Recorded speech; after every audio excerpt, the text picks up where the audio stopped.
Good morning, happy Sunday. לעילוי נשמה ישעיה, שלום, Yitzchak. So, it's a fresh new week, a lot of possibilities, and good things are gonna happen. Mitzvah Hashem. I was listening to a lecture last week, and I heard something really nice, and I feel like sharing it. That a minna is not something we have. It's a place within us that we go to. And what is the difference? The difference is that there are many people that say or believe that they have a minna because, they grew up hearing everyone say Baruch Hashem for everything. And they're also saying Baruch Hashem. And it almost becomes just repetitive. Whatever happens, whatever it is, whenever someone asks how are you, you say Baruch Hashem, which is great. There's nothing wrong with it. It should be like that. But the question is, do I feel Baruch Hashem? Meaning, do I say Baruch Hashem and then go into the office and start stressing? Or it's Baruch Hashem, like, yeah, I can feel it. Like, I feel and know that things are okay and it's going to be okay today and tomorrow and forever. Now, when we think that something is not okay, it's only because it's a lack of consciousness. We can't see the bigger picture. We haven't worked enough through our struggles and limitations. So we let our fear take over. Now he continued saying that God made us in his image. Salom Aleikum. So he made us very similar to him. Now what's the difference? He couldn't make every human being just like him, because then there would just be millions of gods that are all the same. So he created us with a lack of consciousness, a hidden blindfold. You can call it the Yitzhak, or you can call it limitations, whatever person connects with, that keeps telling us that it's not good, it's not okay, and tells us that we need to worry. And instead of a person being unstoppable, like literally unstoppable, you can literally do anything. You can connect to any frequency, any connection that we want when we set our intentions that this is what we want. We let our fear get in the way. We let the fear get into the way. And that's what makes us human, which is okay and it's beautiful. But we need to know and we need to remember that we can rise above it. Fear kicks in. You analyze it. You understand that it makes no sense. Even if the fear does make sense, you're like, okay, this situation might sound really crazy, it might sound really scary. I feel my heart is starting to beat and I'm starting to feel that I'm going to lose. Or you recenter yourself. You get back to godly self, which is, I'm unstoppable. I've been taken care of till now. Whatever a person sets their mind to, they achieve. And everything is a work in progress. And, we're going to have our lessons. Everyone is going to learn their lessons throughout life. And everything that a person pursues, it's not going to happen right away, because there's lessons that still need to be learned. in order for a person to actually be there. And that goes for everyone. I mean, it's not like whatever I'm saying here I have. I am working on this together with all the humans on this planet. We're all in this together, as they say.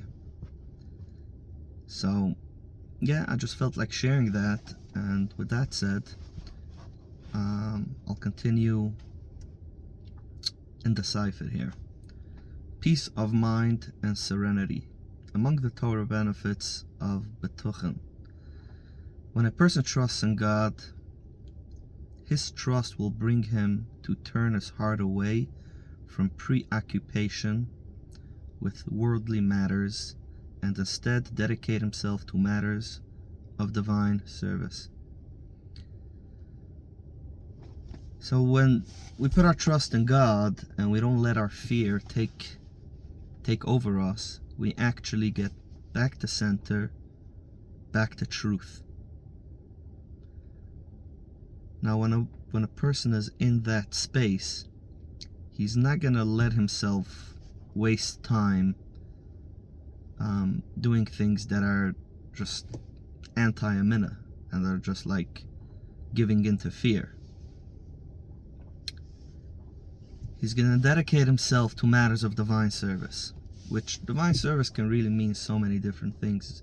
Some people learn, some people daven, some people help other people with organizations, some people help people within their business. You know, while they work, they're actually doing divine service. You know, it's all about the intention and where a person is. And if his ego is driving him or God is driving him. In terms of the tranquility of the soul, peace of mind, and lack of worry regarding worldly matters, he can be compared to the alchemist, which is a person who knows how to transform silver to gold and copper and iron and silver through his talents and efforts. Such a person, if they were possible, would have little worry regarding his livelihood. Basically what he's saying is, back in the day, before we had technologies and all fancy things, the best business, the best career that a person was able to have is basically playing around with metal and iron and building swords, tools, because tools was the most important things, because everything was done with some type of tool, some type of stick, a knife, definitely wars. So that was the main thing. Someone who knew how to work with metal and build tools and build swords was the best. So the cipher is going to teach us now, because this was written like 1300 years ago, so it's going to be based on those times, that a person that has a mina and betochen is, and a person that trusts, some people like more of the term trust, the mina betochen takes them off. A person that trusts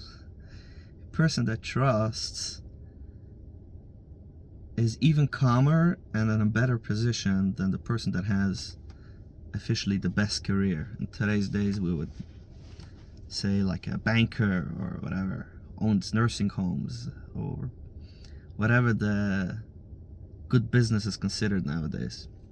Moving on, a person who has betuchen can be compared to someone whose livelihood is secure because he knows how to transform cheap material into gold and silver, and therefore has little to no worry about it. In fact, the author will now establish that a person who has betuchen is superior to an alchemist. When a person trusts, he's the most calm, because he doesn't put his trust into his business. He just simply trusts. Now, by the way, he has a business. By the way, he has real estate. By the way, he has some Bitcoin. But his trust is not in that. It's just hishtadlus that a person did. Because hishtadlus has to be done. That we should never mistake that we don't need to do hishtadlus because we have betuchen. It's not how it works. Moreover, a person who is strong in his trust of God is superior to the alchemist in 10 ways. So he's going to explain 10 different ways. We're not going to go through all 10 ways today, but we'll go through the first way. First of all, the alchemist needs specific materials for his work and cannot complete it without them. Those tools are not accessible at all times in all places. So we see this all the time, and especially throughout COVID, when there was shortages of all different types of things. A person has a business and everything is good and everything is great, and then there's a certain material that he can't get right now.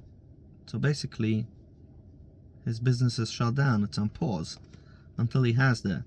Same for the alchemist. The alchemist needs to have certain material in order to make, the tools, the swords, the knives out of. And if he doesn't have that, even though he has the best career, but he can't continue. This is why we should never put faith into a business or anything, because you never know how you're going to need God, and your business is not going to save you in certain situations.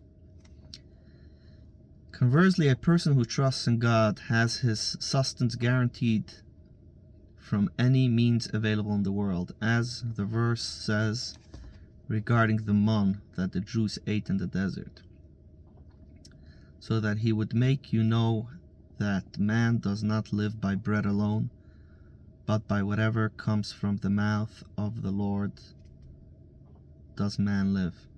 So why did God give us man? Why didn't he just give us directly what we need? It says that, if I remember correctly, the man was transformed after it all looked the same, but then once you ate it, it tasted like the food that the person was desiring.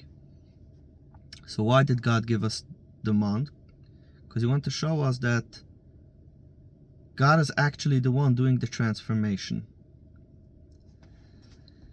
In the desert, the Jews were not sustained by God in the usual way, through consumption of regular food. Instead, he sustained them by providing the man, which fell freely from heaven. This illustrated that God is not limited to the natural order. Rather, he can provide us in any manner he wishes, as the author continues. For means of providing sustenance are not lacking from God at any time or in any place. As you know from the story, Eliyahu with the ravens, birds, and with the window, from how God sustained him with cold-baked cake and a flask of water. These stories illustrate that God is not limited by nature and will always provide those to who rely on him.